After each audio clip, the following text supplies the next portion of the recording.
नमस्ते मेरे प्यारे दोस्तों। आज मैं आपको सुनाऊंगी अकबर और बीरबल की कहानी। असली चोर कौन। एक बार एक व्यापारी अपने किसी काम से कुछ दिनों के लिए प्रदेश से दूर गया हुआ था। जब वह अपना काम खत्म करके घर पहुंचा तो देखता है कि उसकी पूरी तिजोरी खाली है।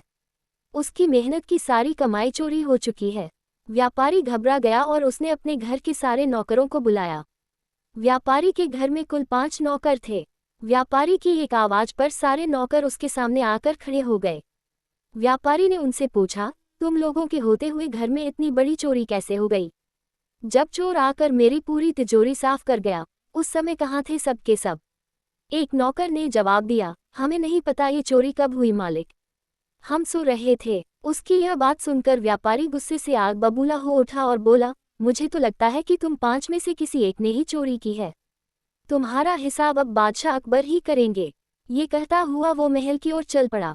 बादशाह अकबर अपने दरबार में बैठकर जनता की समस्या सुन रहे थे कि तभी व्यापारी वहां पहुंच गया। व्यापारी ने कहा, न्याय हुजूर, न्याय, मेरी समस्या को दूर करें। बादशाह ने पूछा, क्या हुआ? कौन हो तुम और क्या है तुम्हारी समस्या? व्यापारी बोला, मैं आप ही के राज्य में रहने वाला एक व्यापारी हूँ महाराज। एक जरूरी काम से कुछ दिनों के लिए प्रदेश से बाहर गया था। जब वापस आया तो मेरी सारी तिजोरी लुट चुकी थी। मैं बर्बाद हो गया हुजूर, मेरी मदद करें। ये सुनकर बादशाह ने व्यापारी से कुछ सवाल पूछे, जैसे कितना सामान चोरी हुआ, क्या उसे किसी पर शक है आदि। सवालों के जवाब मिलने के बाद अकबर ने व्यापारी का मामला बीरबल को सौंप दिया और कहा कि असली चोर को पकड़ने में बीरबल उसकी मदद करेंगे। अगले दिन बीरबल व्यापारी के घर पहुंचे। उन्होंने सभी नौकरों को बुलाया और उनसे पूछा कि चोरी की रात वो सभी कहाँ थे। सभी ने कहा कि वो व्यापारी के घर में ही रहते हैं और उस रात भी व्यापारी के घर में ही सो रहे थे। बीरबल ने उनकी बात मान ली और कहा, आप सभी को परेशान होने की जरूरत नहीं है। मेरे हाथ में ये 5 जादुई लकड़ियां हैं। मैं आप सभी को एक एक लकड़ी दूंगा। जो भी चोर होगा उसकी लकड़ी आज रात 2 इंच लंबी हो जाएगी और चोर पकड़ा जाएगा। हम सभी कल यहीं मिलेंगे। ये कह बीरबल ने सबसे हाथ में एक एक लकड़ी पकड़ाए और वहां से चले गए।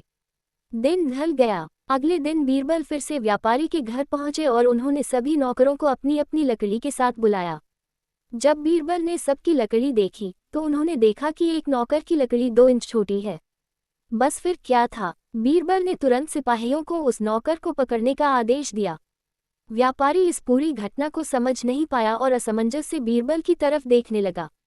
बीरबल ने व्यापारी को समझाया कि कोई लकड़ी जादुई नहीं थी, लेकिन चोर को इस बात का डर था कि उसकी लकड़ी 2 इंच बड़ी हो जाएगी और इस डर से उसने अपनी लकड़ी को 2 इंच काट दिया और वह पकड़ा गया।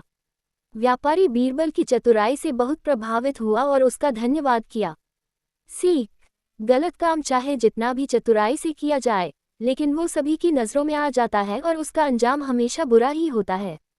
धन्यवाद दोस्तों। वीडियो को लाइक करें और अपनी राय कमेंट बॉक्स में ज़रूर दें और हाँ, चैनल को सब्सक्राइब भी कर लें ताकि आपको हमारे सारे अपडेट्स मिलते रहें।